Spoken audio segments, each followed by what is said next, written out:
What's up, YouTube? So yesterday morning, of course, I get up, check all the social media, and I was tagged in this list on Twitter from Coach underscore Pingu. Don't know if anybody knows them, but their list, all credit goes to them. But I was tagged in this list, and they had made a post about how they went 5-0 in a league, and then like started another league, and were 3-0 in that one, so 8-0 overall. And I was like, all right, well, that's pretty cool. Let's see what kind of stuff this is doing different from my list. Like, what do they got going on? They said it was based off of updating Spike's 2022 list. As a lot of y'all know, Aspiring Spike was one of the first people that like put Dimir Death Shadow kind of on the map with a bunch of Tainted Indulgence, Archmage's Charm, stuff like that. So the list has evolved a little bit since then, but core concept for the most part remains pretty unchanged. So decided to take a look, see what they were doing different for me. Some of the key things were the full playset of Thought Scour to help enable not only a playset of Murktide Regent, but this additional Murderous Cut as well. 4 copies of Orcish Bowmaster. Only they had 2 Counterspell, 2 Inquisition of Kozilek. That was the only change off the list that I made, was I cut the 2nd Inquisition for the 3rd Counterspell. It's because I've had more and more games recently where I've gone up against like Living In, and it was just all cyclers, no cascade spell, or go up against 4-color pile, and it's a hand of just like Solitude, Fury, Ring, Leyline Binding, and you're like, all right, well, Inquisition's dead here. So I just wanted to maximize the number of times that my draws were live and not like a useless piece of cardboard. I do understand that Inquisition is better at getting like a proactive spell in the graveyard to help fuel Murktide Regents, which is why I left one of them in there. But I just wanted to address that one little change that I made, kind of like personal adjustment. We got 4 copies of Fatal Push, the full 4 Drowning Lock, 4 Orcish Bowmasters, full 4 Murktide Regent. So it's a very, very clean, like, 4 ofs list. And I mean, you could even cut, like, the Inquisition for the 4th Counterspell and just go 4 Consider, 4 Thought Scour, 4 Shadow, 4 Fatal Push, 4 Thought Seize, 4 Bowmaster, 4 Drown, 4 Counterspell, 4 Murktide. But a lot of that comes down to personal preference. Because they added in these extra Thought Scours, cut it down to 17 lands, because like you should have more potential redraws to find that 2nd or 3rd one. One of Spell Pierce to complement the 3 Stubborn Denial. Kind of see how that plays out. I do like the idea, because I think there's a lot of times that you Stubborn Denial your opponent's play early in like game 1. And they start kind of subconsciously playing around Stubborn Denial after that. So a lot of times you can kind of get someone by, oh, I can play around Stub by having a mana open. Well, now you got to play around Spell Pierce. And if you're playing around Spell Pierce, then I have time to deploy a threat or just hold up Counterspell. So we'll see how that goes. In the sideboard, there's a couple options here that I actually really like. So they've got the 2 Dress Down, 2 Spreading Seas. Mystical Dispute's pretty good. Force of Negation, I think, is a pretty reasonable card right now. We've got a bunch of like Living End, which there's some really fun lines you can do against Living End. Things like, oh, end of, it's your turn 3, going to my turn 3, end of your turn, I'm going to tap out for like Consider, Thought Scour, Dress Down, whatever the case may be, and you respond with a Violent Outburst, and I get to respond with a Force of Negation on your Living End. So sometimes those kind of lines can sneak up on you. 2 Subtlety. I'm on the fence about Subtlety. Like, I think it's pretty good for stopping like Planeswalkers and stuff when you need to tap out for a threat. But I think Force of Negation does that job a little bit better, because they don't have the option to just like put their Teferi back on top of the library. The Teferi is just gone.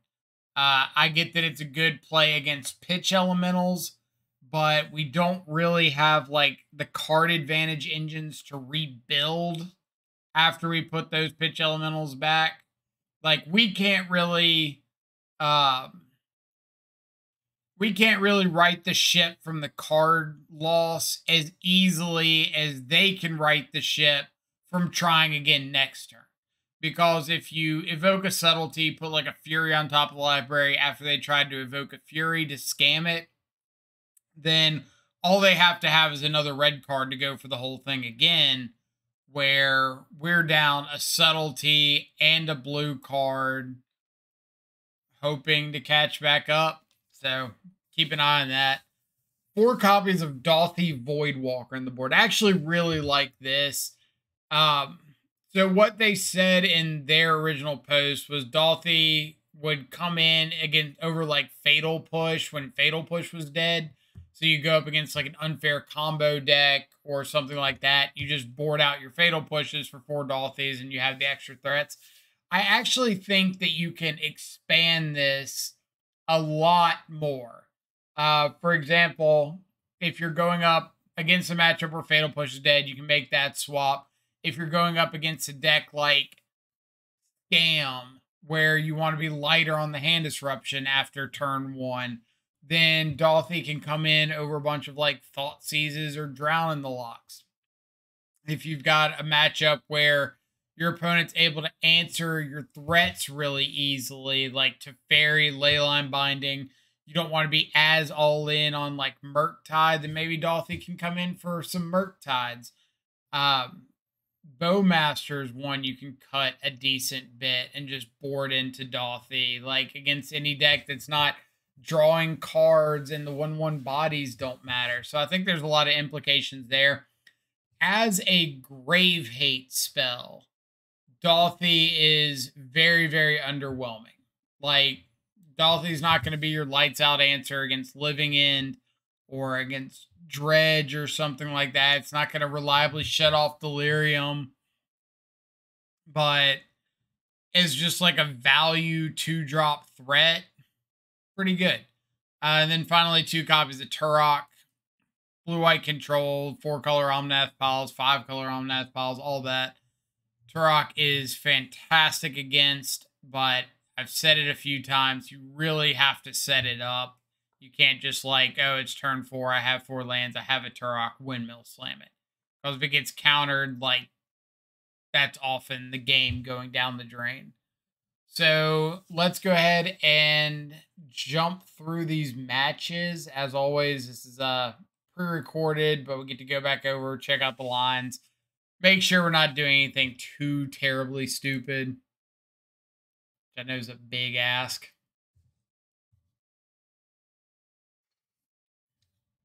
And we'll kind of see how this deck plays out. So this is round number 1. We're on the draw. Okay, hand. We've got a Thought Scour. We've got some 1-mana interaction. We found our second land now, so we got Counterspell eventually. Bowmaster. Stoneforge Mystic. Okay. Get Cauldra. So probably not Hammer time because we saw the Razortide Bridge. So maybe an Urza Thopter Sword kind of deck. Stoneforge can get what's it called? Sword of the Meek. So let me explain my thoughts on these lines. First off, I think my opponent is completely in the wrong for getting Cauldra Complete here against a revealed Marsh Flats. Like, there's such a good chance that I have a piece of spot removal in black and white, and that Cauldra Complete is just going to sit dead in hand. So maybe they already have Sword of the Meek in hand, and that point's completely moot, and they can just go get Cauldra. If that's the case, I understand the line. I support it 100%. Use your Stoneforge to draw a card. But I think in the blind against Marsh Flats, don't just like randomly get Cauldra. So I should go into this with the assumption that my opponent has like a Sword of the Meek in hand already if they're getting Cauldron against Marsh Flats. So I've got to get Stoneforge off the board. Clearly, I don't have a removal spell for Stoneforge currently. My options in the deck are Fatal Push. I've got Thoughtseize to maybe take a Cauldron. I've got Drown in the Lock, but they've got no cards in the yard. So I might as well play to the most amount of outs possible, which includes Thought Scouring my opponent in case I do happen to draw into a Drown in the Lock or a Fatal Push, Thoughtseize, whatever the case may be. And right on cue, Drown in the Lock gets hit. We were able to kill a Stoneforge. We do see Metallic Rebuke and Portable Hole in the yard. So it is some sort of like an Urza artifact deck. And they had Sword of the Meek in hand. So now we can say, yeah, opponent, you're right. Good call getting Cauldron. And the One Ring. So 20 life with a ring and an Urza Saga. And we're missing our third land drop. Some people might say, oh, you're in trouble. This is a bad spot to be in. Well, I'm also one of those people. We're in quite a bit of trouble here. Metallic Rebuke on the Bowmaster, so I can't double up on this ring, which is a little unfortunate, but I do just have like a really chunky token, so that's kind of nice. Pop in for some damage. We get to hold up Spell Piercer Stub here. If we get a chance to stub something, I'd love to, but anything that lets me just get to next turn, get down Murktide, hold up another counterspell. And I can say without a doubt, this is the most damage that I've had a single Orcish Bowmaster do between the pings and the amassed army token. So that was good. I've said in the Discord a couple times, which there's a link to the Control Freak Discord down below if you want to come hang out, chat about this or any other Shadow deck or non-Shadow deck. I've talked about Orcish Bowmaster for me like 20% of the time has been better than Raise the Alarm. And obviously that was in that 20%. So Thoughtseize ripped Stoneforge Mystic. Opponent does have Saga and the lands to make some constructs. Which, thankfully, the constructs themselves aren't too terribly scary because we do have a Death Shadow. So if we take a hit off a construct, we can untap, play a Shadow, and then we kind of have the ground a little clogged up. Like if they want to get a Shadow Spear, that's fine. But this was also one of my concerns with this list. Since it has 17 lands, there's a reasonable chance like you're not going to see the third and fourth land reliably.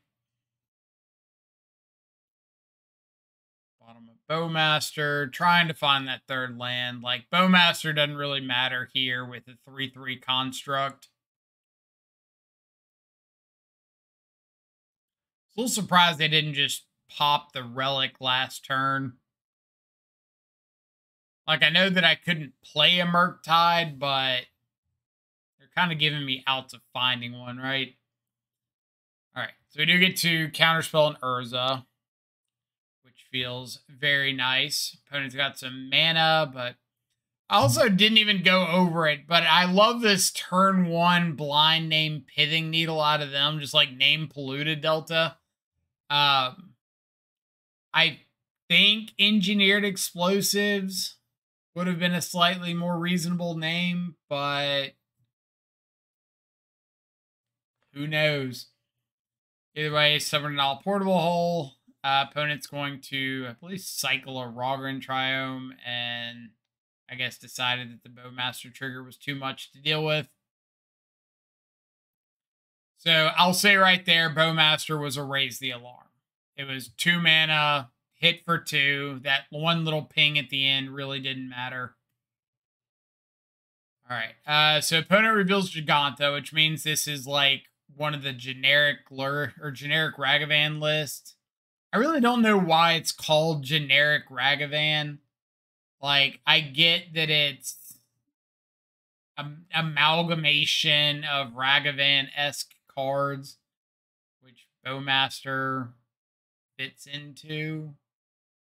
I would say this is Grixis Shadow, but the double Spire Bluff Canal kind of takes away that thought. But yeah, I really don't know why it's called generic Ragavan. The name seems very generic. Maybe that's why. So opponent cracks a bauble. I'm going to flash in this Bowmaster. I know that they have a Bowmaster to Bowmaster my Bowmaster, but my Bowmaster getting Bowmaster means they're out of black mana, so they can no longer Bowmaster my next Bowmaster, and that's modern in 2023, in case you were curious. It's running around Bowmastering Bowmasters, so you can't Bowmaster no more Bowmasters, and yeah. Fun times. Fun times. We played the Grixis mirror a couple times in one of the last leagues, and it was just nonstop. Like, all right, in your turn two, flash in a Bowmaster. Cool, on my turn, I'm going to play a Bowmaster. Bowmaster your Bowmaster. Pass the turn. Well, on my main phase, I'm going to Bowmaster your Bowmaster. Like, if that's not a mental blockade, I don't know what is. So, just trying to find answers to, like, really the Dragon's Rage Channeler. I don't care too much about the Amass token, but I need to find a threat. Go for the Drown in the Lock on their upkeep, because they're way more likely to have Spell Pierce than Counter Spell. And if they have Spell Pierce, I want them to use the mana on their turn instead of my turn. All right, we don't care about the Amass token, but we do care about a 5/5 Giganta hitting us in the face. Sideboarding against the generic Ragavan deck. I took out some Hand Disruption because they were also running Hand Disruption. I thought about leaving in Dress Downs, but Dress Downs kind of medium. Like, I don't like the idea of spending a card just to sort of stifle a creature for a turn, when realistically it's not the creatures that really give us a ton of issues. Like, we want to be fighting over the expressive iterations, and if they've got, what's it called? Underworld Breach at the top end, we want to fight over that. We don't really care so much about, like, Dragon's Rage Channelers, and care about Ragavan, but I'm not dressed downing Ragavan unless it's dashed and in a top deck situation. But with the introduction of Orcish Bowmasters, we care about Ragavan like so much less than we used to. Which, honestly, I'm like yay close in the Grixis mirror to just boarding out all copies of Ragavan post-board. Because with like Unholy Heat, Bolt, Fatal Push, Drown in the Lock, Bowmasters, there's just no way like Ragavan's getting any sort of reliability with getting an attack through. So why not drop it for something relevant? Even like Dauthi here, Ragavan over Dauthi, or Dauthi over Ragavan and Grixis could be a thing. Which I'll say, I'll be the first person to say Dauthi is one of the cards that I wish I played more often. I love that card so incredibly much. Like, for a while, I was playing Jund Shadow with 4 main deck Dauthi in the middle of the Living End meta, like late last year, because Dauthi would just like give you free wins against Yawgmoth, give you a bunch of wins that you didn't deserve against Living End, and then having it as a random value piece against like Murktide and stuff. If they answered your Ragavan, then you dropped a Dauthi and they couldn't get Delirium online. Like, it was huge. So this is game 3, back on the draw. Did keep a one-lander, but I kept a one-lander with a whole bunch of action and a fatal push, most importantly. I would very likely not keep a one-lander if it didn't have a turn 1 interactive spell for Ragavan.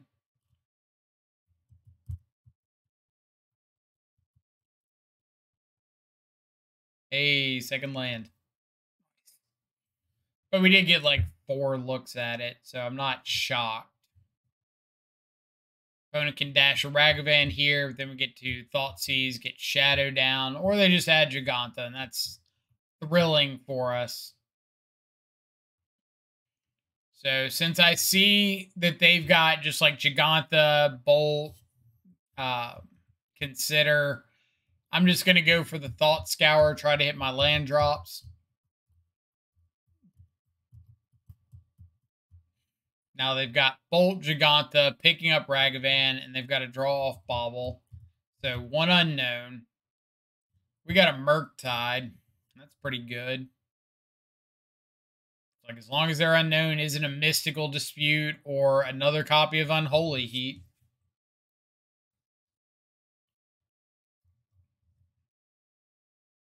Little Giganta action. Cool. Don't want to attack because then I'm dead to Giganta, Ragavan, Bolt. I know I've got the Stubborn Denial, but I just don't feel like there's a big need to play into that. Instead, we get to Mystical Dispute, a third path Iconoclast. Yeah. All right. I'm going to pause here real quick. So I've got this like mental tracker going of how often Bowmaster is relevant versus how often it's not relevant. And I really want to hone in on situations like this because this is one of the spots that I feel that people evaluate Bowmaster differently than I do. And I'm trying to express this in a way that shows or says I don't think the evaluation is wrong. It's just different. So right here, Bowmaster came down, sniped a Ragavan, and yeah, sniped a Ragavan, put 2 1/1s on the board. My opinion is this Bowmaster at the moment is no better than a Raise the Alarm. Because a Raise the Alarm would have stood in the way of Ragavan and it was completely fine. I didn't need to kill the Ragavan. I don't really get a benefit from killing the Ragavan if I have 2 1/1s out. But I also could have just played Shadow and held up Stubborn Denial and like had the answer for the Bolt. Then my opponent needs to find an answer for the Murktide next turn or they're dead. Or I could just like let the Bolt go, let them attack for 7, counter the Expressive Iteration, whatever the case is. But I don't, going back to the point, I don't think this Bowmaster right here was better than Dragon Fodder.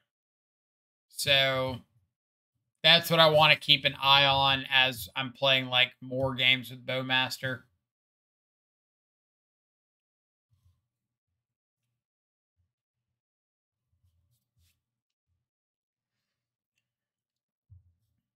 Which I know somebody's going to say, oh, it killed the Ragavan. It's obviously better than Raise the Alarm or Dragon Fodder or whatever. And I just want to say, like, I personally don't think that in that situation it is better than just 2 mana make 2 1/1s. Like, I don't think killing the Ragavan matters at all. So round 4, I think, we're up against like Burn. They Dragon's Rage Channeler, double Bobble, flipped over 7 points of burn. So I'm assuming that they're missing a second land drop. which I think people on Twitter kind of agreed because I posted about this, like, oh, my burn opponent's flipping over 7 points of live burn spells. That feels pretty good. So Goblin Guide draws us into free real estate. Opponent does miss their second land drop.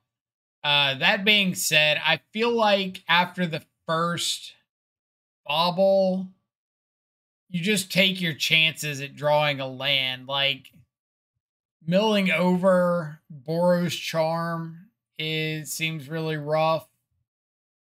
Milling over Boros Charm and another live burn spell that you can maybe play for 1 mana, it seems rough. If the skewer was first, I'd probably 100% be on board with milling it, but Boros Charm, I feel like you just take your chances with hitting the land. Obviously, they didn't hit the land, it wouldn't have panned out, but you don't play burn to not take risks. Sideboarding against burn, bringing out a bunch of Thought Seizes, bringing in like Force of Negations, which we get to bait like a Boros Charm here by going for an end of turn consider, having our Force of Negation up. So that's pretty fun. Opponent on the triple Sunbake Canyon. Go power, raise the alarm.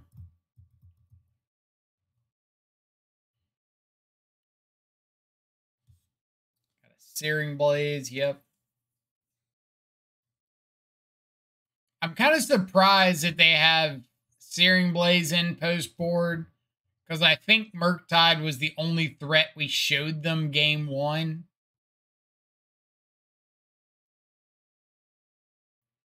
All right, so we've got Bowmaster and a token cracking in. Opponent's taking like 8 points of damage off their lands. So unless it says Boros Charm, I'm completely ignoring it. Thankfully it does, so I get to bash in for 3, put them down to 1, and they can no longer tap lands for mana. So pretty good spot for us to be in. All right. So this is match number 4. Carplusian Forest, Ancient Stirrings Ozolith, so Hardened Scales.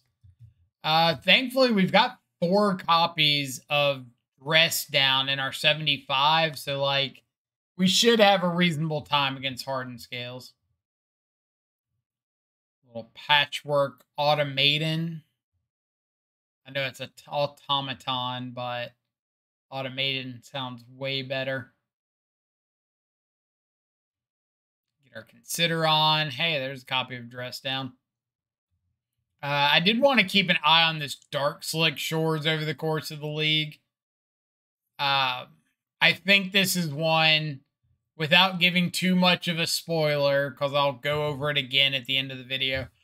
Dark Slick Shores, I think for me, is 100% a cut for some other land, because there were so many times, not only... I don't know if it came up this league, but in the other leagues that I played with this deck, there were so many times that I played out the Dark Slick Shore as a tapped land on turn 4 because I just drew into it when I needed it to be untapped to play like Murktide plus Counterspell. And I get that it's pretty good with Dolphy in the sideboard and with like Turok, but I've been playing an Underground River in my iteration of Dimir, and it's been very solid, because if you just need a colorless pip, you can use it. If you need to make colored mana, you can. If you need to just ping yourself, you can. Sideboarding its Hardened Scales, some counter spells, some Stubborn Denials out on the draw. Board in all these copies of Spreading Seas, the extra Dress Downs. Ozolith.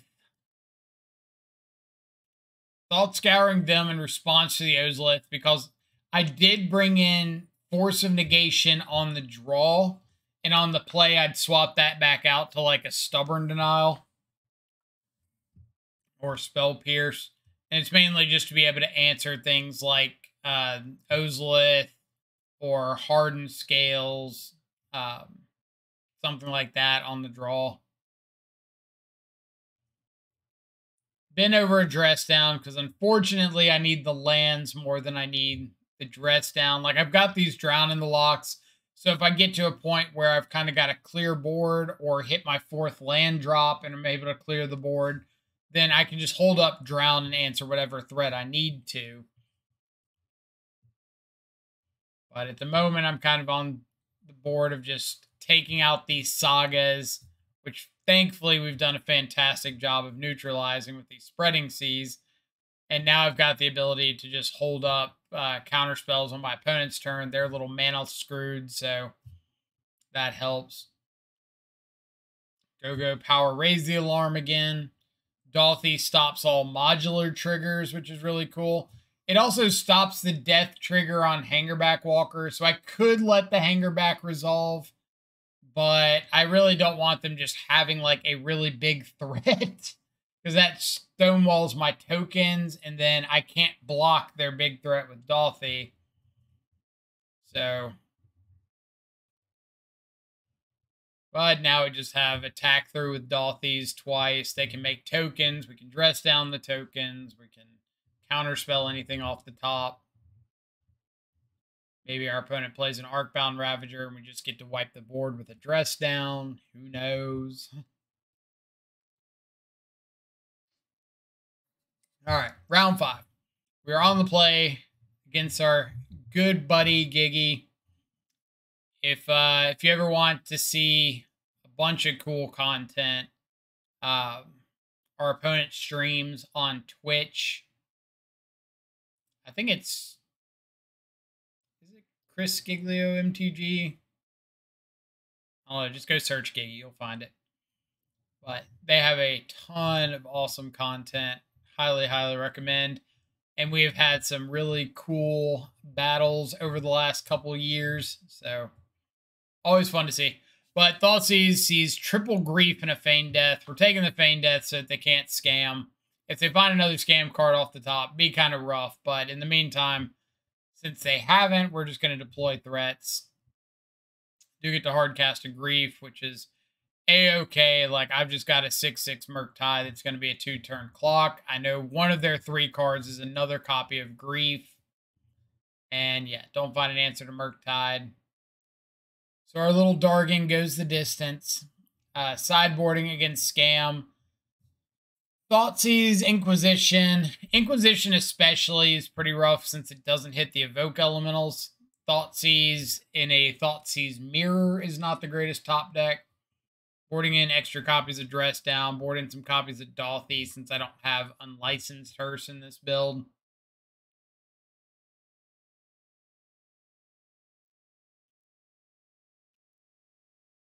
All right, so we get to push a Ragavan, Bowmaster Ragavan here. I just thought of another thing for Dolthy. If you are expecting a bunch of grave hate, like Relics or Rest in Peace or something like that, it might be worth boarding in Dolthy over Drown in the Lock. Because those two are like a little bit of a nombo. All right, another time that Orcish Bowmaster was slightly better than Raise the Alarm. Their only play was to drop down this season Pyromancer. We got to kill the token, ping him in the face, make this army bigger than the Spyro. So that's pretty cool. Chump block with the Spyro is going to get a kick Turok. Unfortunately, they've got a Bowmaster to Bowmaster down our Bowmaster token instead of our actual Bowmaster.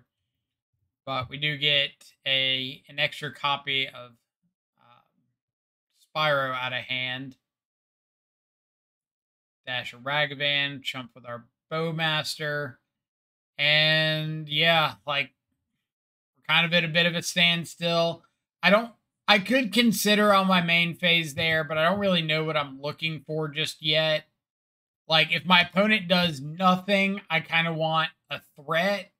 But if they do something relevant, like hard cast a Fury, then I want to give myself the chance to find a counter spell. which is why you see me not considering on my main phase. Since my opponent just played their land pass, and I know they've got Spyro tokens, now is a pretty good time to fire off my draw spells. Casting Dress Down on their second main phase so that it's gone in case I found something like Murktide Regent. Because if you've got Dress Down out and you play a Murktide, it does not get any of the +1/+1 counters when it enters. If you have one out and you cast a new one and you have a Dress Down, it doesn't add any counters. So just make sure that if you're in a position to drop down Murktide Regent, you are not losing out on your counters.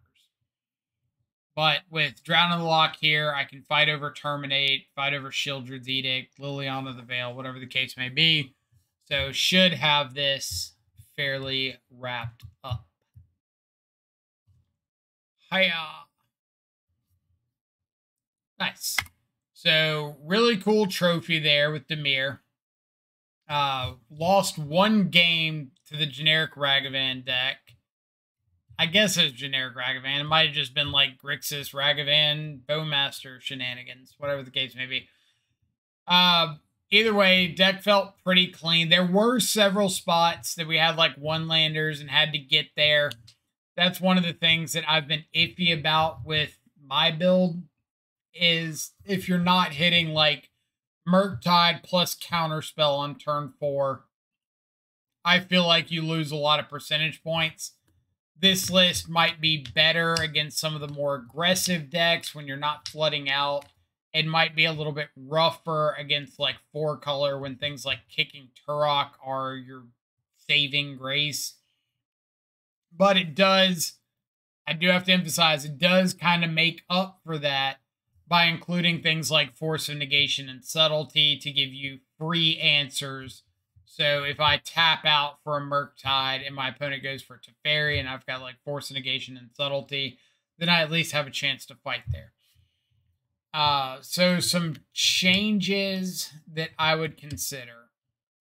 The Dark Slick Shores, I want that to be another land. It could just be another fetch land. It could be another basic island if you're more concerned about Blood Moon. Could be an underground river like I've been playing. It could even be, what's it called? River of Tears. But I think coming into play tapped after turn 3 is a really big drawback in a deck that wants access to its mana for like Murktide plus Counterspell or Hold Up double counter, Bowmaster plus counter, whatever the case may be. The basic swamp is fine. Like, I don't like it in my build, but I'm also less all in on black post board. Like, they've got 4 copies of Dauthi Voidwalker that you want to have down turn 2. And in my list with Otawara, 2 basic islands, like, that's way less consistent. So I get that if Dauthi is important, the basic swamp looks a little bit better. They've also cut back. They were only on 2 counterspell instead of 4. So less often you're going to have like Murktide plus Counterspell. More often you're going to have Murktide plus Drown, in which case the basic swamp is fine. Thought Scour is pretty good. Got to turn on Drown in the Lock a couple times. Got to fuel Murktides. I didn't feel like I was flooding on Murktides that league, so that was a positive. Murderous Cut. Ugh. Personally, I'm not a big Murderous Cut supporter because it doesn't answer Ragavan on turn 1. So I've been kind of messing around with Blood Chief's Thirst. But if you're wanting an answer to like opposing Murktides or Omnaths or I don't know, Primeval Titans, whatever the case may be, then Murderous Cut's fine. And since you've got like the 4 Consider, 4 Thought Scour, 4 Thought Seize, you can fuel Murderous Cut pretty reliably.